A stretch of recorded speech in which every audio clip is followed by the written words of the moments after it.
ओम नमो भगवते वासुदेवाय। ओम नमो भगवते वासुदेवाय। श्रीमद्भागवतम चौथा कैंटो 11वां अध्याय और 23वां श्लोक। स्वयंभू मनु ध्रुव महाराज को प्रवचन देते हुए, और ध्रुव महाराज इस वक्त युद्ध भूमि में खड़े हैं और ये प्रवचन कंटिन्यू करता है। एक और युद्ध भूमि में प्रवचन अर्जुन के जैसे ही। अव्यक्तस्य अप्रमेयस्य नानाशक्ति उदयस्य च न वै चिकीर्षितं न तात कह वेद अथ स्वसंभवम। परम सत्य अर्थात सत्य कभी भी अपूर्ण इंद्रिय प्रयास द्वारा जानने का विषय नहीं है। समझने का प्रयास करिए, ये अपूर्ण इंद्रिय किसकी बोल रहे हैं? शायद फिजिकली इम्पेयर्ड लोगों के लिए बोल रहे हैं।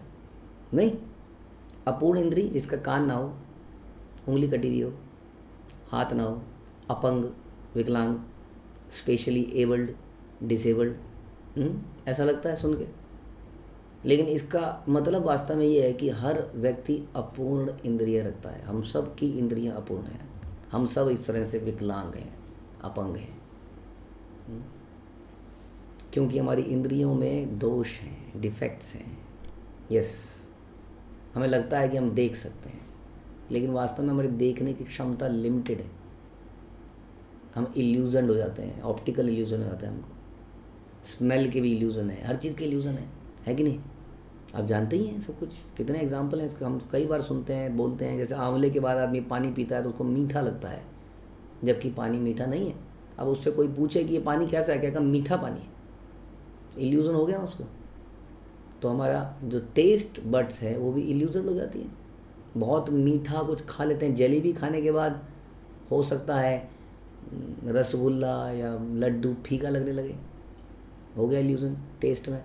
वैसे ही आँख से बच्चा देखता है, पापा कितना छोटा सा एरोप्लेन आसमान में घूम रहा है, उसको क्या पता कि उसका पूरा घर जो है उसके अंदर घुस सकता है, इतना बड़ा है, लेकिन दूर है ना।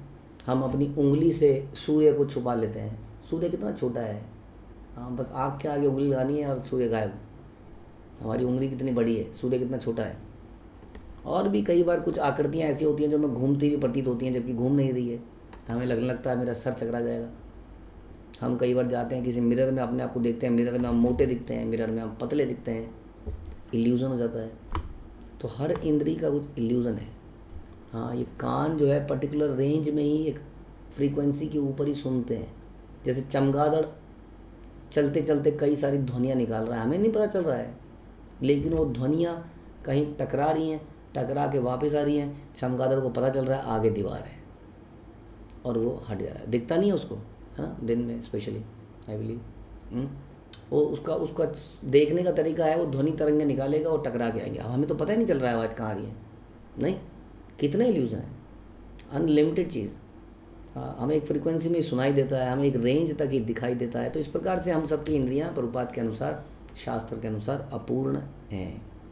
उनसे गलतियां होती हैं, उनसे मिस्टेक हो जाती हैं, और कई गलत डिसीजन आते हैं। इसलिए बता रहे हैं कि परम सत्य को कैसे जानेंगे जब हम संसारिक चीज़ों को नहीं जान पा रहे हैं। बताइए ज़रा। साइंटिस्ट कितने सारे फार्मूले बनाते हैं, फिर बताते हैं नहीं जी ये गलत हो गया कुछ हमसे, ऐसा नहीं था। अब हमें समझ में आया कि ऐसा नहीं है। डार्विन भाई साहब ने कुछ किताबें लिखी, बाद में कई सारे लोग आए ना, डार्विन की थ्योरी गलत है। साइंटिस्ट ही साइंटिस्ट को काटता है, हमें काटने की जरूरत नहीं है। ऐसा नहीं है कि बिग बैंग थ्योरी कहीं प्रूवन है। साइंटिफिक वर्ल्ड में भी this is not a proven theory, क्योंकि साइंटिस्ट का आपस में ही डिबेट है, डिस्कशन है, हर किसी का अपना मत है, कई सारे विचार हैं, स्कूल ऑफ थॉट हैं, है ना। तो हम इस संसार को ही नहीं समझ पा रहे हैं, तो हम उस परम सत्य को कैसे समझेंगे, ये क्वेश्चन है। ये बता रहे हैं कि परम सत्य अर्थात सत्य कभी भी अपूर्ण इंद्रिय प्रयास द्वारा जानने का विषय नहीं है। आप कहोगे कि मैं फिलॉसफी में पीएचडी कर रहा हूँ, मेरा बच्चा बड़ा ज्ञानी है, अब ये जल्दी ही प्रवचन देने वाला है, क्योंकि पीएचडी कर रहा है फिलॉसफी में तो कर ही देगा प्रवचन। नहीं नहीं, क्योंकि परम सत्य को जानने का तरीका ये नहीं है कि हम रिसर्च एंड एनालिसिस से उसको समझ पाएँ। जैसा हम कुछ दिन पहले बता रहे थे कि क्वेश्चन एंड आंसर से आप समझ नहीं सकते कि भगवान कौन है। मैं इतने क्वेश्चन पूछूंगा कि परम सत्य को जान लूँगा। अरे जो बताने वाला है उसकी भी लिमिटेशन है, समझने वाली की भी लिमिटेशन है, कैसे समझेंगे? इसलिए कहते हैं भक्त्या माम अपि जानति। भगवान बोलते हैं कि भक्त ही मुझे जान सकता है। क्यों? क्योंकि मैं भक्त को रिवील कर देता हूँ अपने आप को। क्यों रिवील करते हो आप? क्योंकि मुझे बड़ा प्रिय है, वो मेरा प्रेमी है, वो मेरे प्रति समर्पित है। समर्पित व्यक्ति को अपने हृदय के सारे राज बता देता है। नहीं, हम अपने बहुत ही क्लोज फ्रेंड को अपने बारे में सब कुछ बताते हैं। कई राज हमारे जीवन के हमारे हस्बैंड और वाइफ को नहीं पता होते, और हो सकता है उस क्लोज फ्रेंड को बताओ। This is possible. हो सकता है क्लोज फ्रेंड हस्बैंड ही हो, वटेवर, लेकिन जिसको हमारे बहुत क्लोज हैं हम उसको सब कुछ बता देते हैं। उसी तरह जो भगवान के बहुत क्लोज है, भगवान उसको रिवील करते हैं। जैसे अर्जुन के सामने कृष्ण कहते हैं कि देखो अर्जुन, मेरे इस ऐश्वर्य को देखो, और अपना विराट रूप दिखाते हैं, अपना चतुर्भुज दिखाते हैं, द्विभुज दिखाते हैं। Because why? क्योंकि अर्जुन समर्पित भक्त था। गीता के प्रारंभ में ही अर्जुन बोल देता है, ऐसा नहीं है अर्जुन अंत में बना, अर्जुन शुरू में ही बोल देता है, शिष्यं ते हम शादी माम त्वाम प्रपन्नम, I am surrendered unto you, you are my master. जो मेरे लिए उचित है मुझे बताइए, या निश्चितम ब्रूहि तन्मय, जो मेरे लिए उचित है वो मुझे बताइए। प्रारंभ में ही समर्पित कर चुका था। और वैसे भी भगवान का परम भक्त था। तो इस प्रकार से परम भक्त भगवान को समझ सकते हैं, क्योंकि भगवान उनको रिवील कर देते हैं, लेकिन रिसर्च करके नहीं हो पाएगा। अब मैं पढ़ रहा था एक पुस्तक श्रील प्रभुपाद के ऊपर, तो प्रभुपाद एक बार गीता का प्रवचन ले रहे थे, और गीता का प्रवचन पढ़ते पढ़ते प्रभुपाद को बड़ा क्रोध आ गया। तो लोगों ने कहा ये क्या हो गया, अभी तो प्रवचन ले रहे थे, सब ठीक ठाक था, भगवत गीता के ऊपर प्रवचन ले रहे थे। उनका मुंह अजीब सा चेहरा बना लिया प्रभुपाद ने, और प्रभुपाद बड़े दुखी थे कि हमारी, उस ज़माने की बात कर रहे हैं, कि हमारी अपनी इस्कॉन की भगवत गीता पब्लिश नहीं हुई थी, और प्रभुपाद प्रवचन दे रहे थे एक दूसरी किताब से जो मिस्टर डॉक्टर ने लिखी थी। डॉक्टर मतलब पीएचडी। और वो डॉक्टर साहब कुछ ऐसा कह रहे थे, ट्रांसलेशन प्रभुपाद ने बोला फिर अपने इस भक्तों को कि इस मिस्टर ने ट्रांसलेशन तो सही किया है, लेकिन परपट में गंदगी डाल दी है। हाँ, परपट में वो कह रहा है ये कृष्ण कृष्ण नहीं है, ये कृष्ण कोई आत्मा है, उसको सरेंडर करो, ये कृष्ण कोई और है। बिल्कुल सड़ा दिया है उन्होंने परपट को। प्रभुपाद बड़े दुखी हुए, क्योंकि प्रभुपाद चाहते थे कि हमारा अपना होना चाहिए। तो एग्जाम्पल ये था कि किस प्रकार से वो व्यक्ति बहुत बड़े व्यक्ति थे, भारत के बहुत बड़े व्यक्ति थे। हाँ, लेकिन वो अपनी रिसर्च से ये नहीं समझ पाए कि भगवान कौन है, कृष्ण कौन है। And he was in illusion, under illusion. हाँ, इस माया के इल्यूजन में वो आ गए और कृष्ण को समझ नहीं पाए। आप कैसे कह सकते हैं कि वो कृष्ण को समझ नहीं पाए?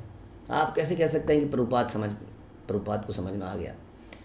यदि आपका ये प्रश्न है तो मेरा आंसर है कि आपका शायद दिमाग खराब हो चुका है, क्योंकि प्रभुपाद के अंदर अगर ये शक्ति ना होती तो कैसे संसार में इतना बड़ा क्रांति आ जाती।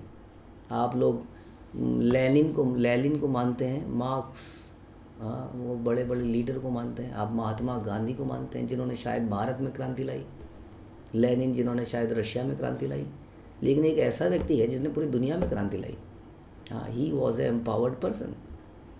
उन्होंने लोगों के हृदय को कैसे बदला? क्या वो हिप्नोटाइज करते थे? क्या जादूगरी करते थे? कई लोगों ने केस चलाए इस्कॉन के ऊपर कि इस्कॉन हिप्नोटाइज कर रहा है। कई जगह से बैन करने का चला, कई सारी कंट्रियों में चला। तो सोचना चाहिए हम सबको कि अगर वो भगवान को नहीं जानते तो कैसे वो आपके मेरे सबके हृदय को बदल पाते, और आज तक बदल पा रहे हैं, और हमारे हृदय में भक्ति भाव पैदा कर पा रहे हैं। हम अपनी बुराइयों को छोड़ दे रहे हैं, गंदी आदतों को छोड़ दे रहे हैं। That it self proves that हाँ, यहाँ रहे कृष्ण, नहीं माया नहीं अधिकार। जब हमारे हृदय में कृष्ण तो नहीं आए हैं पूरी तरीके से, लेकिन कृष्ण का कुछ अंश तो हमारे हृदय में आता है ये भक्ति करके, जिसके कारण से हमारा हृदय इतना स्वच्छ हो जाता है कि सारी बुरी आदतें छोड़ देते हैं हम लोग बिना किसी के बोले हुए। ये इससे अपने आप में प्रूव करता है।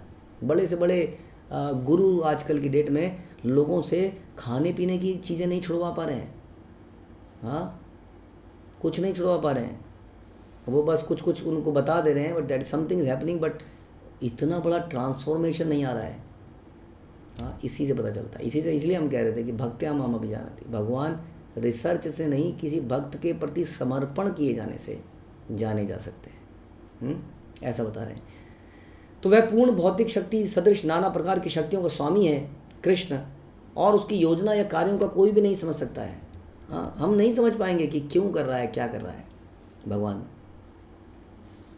अतः यह निष्कर्ष निकला कि यह समस्त कारणों का कारण स्वरूप है, अतः उसे कल्पना द्वारा नहीं जाना जा सकता। उसके लिए शरणागति चाहिए। इसलिए हे ध्रुव महाराज, तो आपको शरणागत होना पड़ेगा। Don't think here and there, logical मत करो कि इसने मारा था, उसने मारा था, ये इधर का पैसा इसने मुझे इतना दिया था, मैं इसको इतना करूँगा, इस देवता ने मुझे ये दिया बचपन में, मेरे को ये प्राप्त हुआ, मैं इन्हीं के प्रति समर्पित रहूँगा। बहुत सारे लॉजिक, बहुत सारी चीज़ें ना करके हमें उस भगवान के प्रति शरणागति समर्पित होना पड़ेगा, तब हम उस भगवान को जानेंगे। और उसको समर्पित करने के लिए किसी भक्त के आगे समर्पित करना पड़ेगा। ध्रुव महाराज को यहाँ पर स्वयंभू मनु के आगे समर्पित होना पड़ेगा, क्योंकि वो भगवान के बड़े अच्छे भक्त हैं, उनकी बात को मानना पड़ेगा। ये नॉलेज डिसेंडिंग ऑर्डर में आती है, इसे गुरु परंपरा द्वारा समझा जाता है और उसको एक्सेप्ट किया जाता है। इसलिए ये रिसर्च का विषय नहीं, क्योंकि रिसर्च ऑलरेडी की जा चुकी है। एक मूर्ख है, कहावत है ही, why you want to invent the wheel. जब वो ऑलरेडी इन्वेंटेड है तो क्यों उसको इन्वेंट किया जाए। जब कृष्ण ऑलरेडी स्थापित हैं, भगवान स्थापित हैं, वेद पुराण सब स्थापित हैं, लोगों ने इसको प्रैक्टिस किया है, तो क्यों उस पर रिसर्च करी जाए। उसको इससे बेटर कर लिया जाए, उसका बेनिफिट उठाया जाए। हम लोग बहुत बड़े बेनिफिट से वंचित रह जाते हैं, क्योंकि ज़िंदगी छोटी सी है, 50, 60, 70 साल, उसमें हम क्या ही रिसर्च कर लेंगे। और सारा जीवन ऐसे बेकार चला जाएगा। बड़े बड़े साइंटिस्ट आए, बोले थे देयर इज़ नो गॉड, वो लोग चले गए। हाँ, आज की डेट में कहते हैं वो साइंटिस्ट नहीं रहे, बट कृष्ण अपनी जगह पे हैं। सूर्य उदय अभी भी हो रहा है, बरसात अभी भी हो रही है, जीवात्माएं पैदा हो रही हैं। अभी भी इंसान समझ नहीं पा रहा है, रोबोट कोई नहीं बना पा रहा है, इंसान को कैसे रेप्लिकेट करेगा। श्रील प्रभुपाद अपने प्रवचन में कह रहे थे कि जब तुम्हें समझ में आ गया है, प्रभुपाद बोले, तो बनाओ ना, चींटी तो बना के दिखाओ, कम से कम चींटी तो बना दो। चींटी बना दो, और कुछ नहीं तो इनसिग्निफिकेंट एंड इसको तो बना के दिखाओ। हाँ, तो लेकिन उसका कोई आंसर नहीं है। इसलिए कह रहे हैं कि वो सब कारणों के कारण है, उसको कल्पना द्वारा नहीं जाना जा सकता। उसको आपको गुरु परंपरा में सुनना पड़ेगा, श्रवण करना पड़ेगा, शास्त्रों के आधार पर। ये बड़ा इम्पोर्टेंट है। प्रभुपाद एग्जाम्पल दे रहे हैं मेंढक का, जो कि ये कुएं में रहता है, और एक और मेंढक उस कुएं में गिर गया है, जो कि सागर से आया। प्रभुपाद इसको ही बोलते थे कि प्रशांत महासागर। अब कुएं का मेंढक पूछ रहा है कितना बड़ा है, क्या बताएगा उसको कितना बड़ा है ना, कितना बड़ा बताएगा। जैसे दो छोटे छोटे बच्चे बात करते हैं, है ना, कहते हैं कि मेरे पास इतनी बड़ी पेंसिल है, कहते कितनी बड़ी, कहते इतनी बड़ी। हाँ, अब वो इतनी, यही उसकी लिमिट है, उसका ज़िंदगी इतनी है बस, कि पेंसिल कितनी बड़ी है। वैसे ही हम साइंस में कई बार अपने आप को बच्चों जैसा बना लेते हैं, हम उस मेंढक जैसे बन जाते हैं, और इस संसार की लंबाई चौड़ाई को नापने का प्रयास करते हैं, जबकि ये संसार अनलिमिटेड है। हाँ, ये हम आज की डेट में समझ पा रहे हैं। जब हमारा स्पेस में हम लोग पहुंच रहे हैं, तो हमें समझ में आ रहा हो देयर इज़ नो एंड। कोई व्यक्ति कितना ही बड़ा शिक्षावाद हो, विद्वान हो, प्रोफेसर हो, लेकिन अपनी अपूर्ण इंद्रियों के कारण वो भगवान को जान नहीं सकता है। जैसे कि प्रभुपाद कह रहे हैं, रात को हमें सूर्य दिखता नहीं है, हाँ, लेकिन सवेरे दिखता है। हम देख नहीं सकते, हमारी आंखों की लिमिट है कि सामने एक ऑब्जेक्ट आ जाता है तो हम नहीं देख सकते हैं उसके बाद। इसलिए हर चीज़ प्रत्यक्ष अनुभव से नहीं समझी जा सकती है।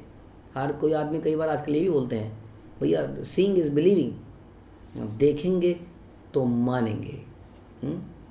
अब कई बार वो हमें बचपन में वो कोई कहावत थी कि दूर से देखा तो कोई लड़की बाल सुखा रही थी, पास जाके देखा तो वो घोड़ा अपनी पूंछ हिला रहा था। हाँ, सीइंग इज़ बिलीविंग। हाँ, तो देखने में बहुत बड़े गड़बड़ी हो, ख़ासतौर पे आजकल।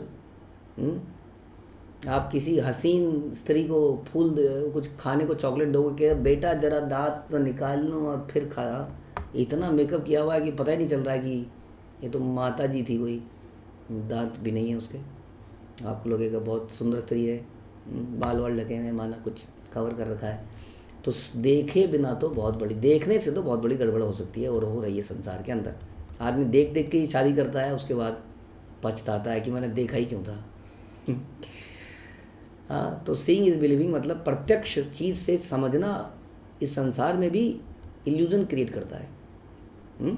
बहुत सारे इल्यूज़न हो जाते हैं अगर हम देख के चीज़ों को डिसाइड, हम देखते हैं मिराज को, हमें लगता है पानी है, सड़क के ऊपर पानी का ढेर है, खासतौर पे गर्मियों में। रेगिस्तान में लगता है कि बीच में कुछ कुंड आ गया है, काहे का कुंड, कोई कुंड नहीं है वहाँ पर। हाँ, therefore seeing is not believing. अगर आप देख के कोई हर चीज़ को पहले मैं देख लूँ, तो हमें क्या देखना है, हमें ये नहीं देखना है कि हमारी इंद्रियां क्या कह रही हैं, हमें उसको प्रमाणिक स्रोत से श्रवण करके सीखना है। Hearing from a bona fide authority, प्रमाणिक जगह से श्रवण करना है। जैसे हम टीचर से सुनते हैं कॉलेज में या स्कूल के अंदर, और सुन के समझते हैं। बच्चा रिसर्च नहीं करता है, बच्चा टीचर की बोली हुई बात को मानता है। वैसे ही हम सोचते हैं हम बड़े हो गए, लेकिन भगवान को जानने के विषय में हम सब लोग बच्चे हैं।